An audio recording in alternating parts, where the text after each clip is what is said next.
Welcome back to Business 110. My name's Mr. Rankin. We'll try to go through some basic economics in Chapter 2 in 5 minutes. This will be tough, so we're going to move fast. Economics is just how society chooses to employ different resources. We have limited number of resources and unlimited wants. Macroeconomics is concerned with the national economy as a whole, whereas micro is concerned with individual decisions. Supply is the quantity of products supplied at different prices, and demand is the quantity of products consumers will buy at different prices. So let's talk a little bit of history. Let's talk about Adam Smith.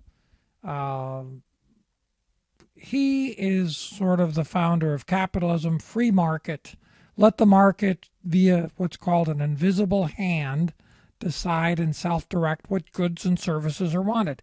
If consumers want products, they'll bid up and suppliers will supply it. If they don't, then that won't be supplied, and the market will dictate what's good and what's bad and what the country needs.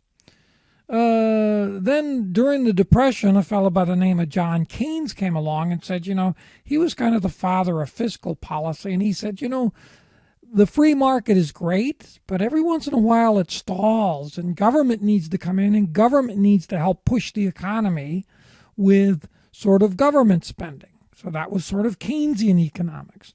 Then Milton Friedman was kind of the founder of monetary policy that said, what really decides and dictates is the money supply, how much money is in the economy. We'll go through each one of these as we get into more macroeconomics. To understand micro, you've got to understand supply and demand.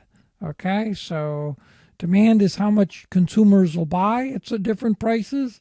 And there you can, at different prices, as the price goes up, people, in terms of quantity, will demand less and less at higher prices.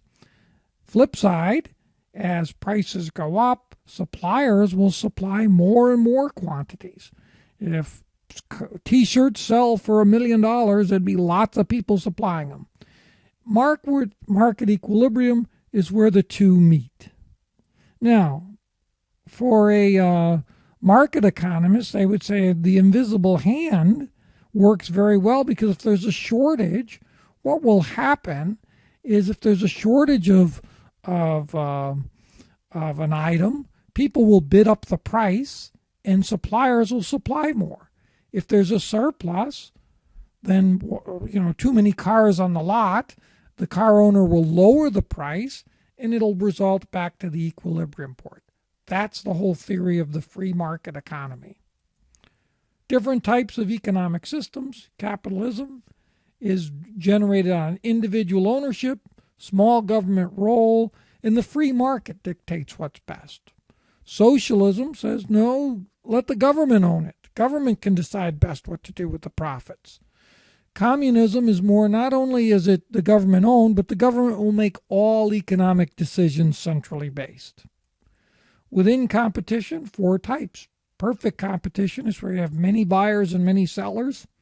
Typical example is the farmer's market. Monopolistic competition is where you have many sellers, but the products are different. Like a restaurant, like Papa John's Pizza. I have the best ingredients. An oligopoly is where you have few sellers, like the auto industry. A monopoly is where you have a single seller. For example, the electric utility company. Different ways to measure the economy: GDP, unemployment, inflation, etc. 4 kinds of unemployment. There's frictional, structural, cyclical, and seasonal, and there are examples of each one. Tools to help the economy. Well, the business cycle, monetary policy where I can put more money, and fiscal policy. So, to summarize, know macro, micro, know the free market and the invisible hand, supply and demand, different types of economic systems, 4 types of competition, and some of the tools government has. Hope this short video helps.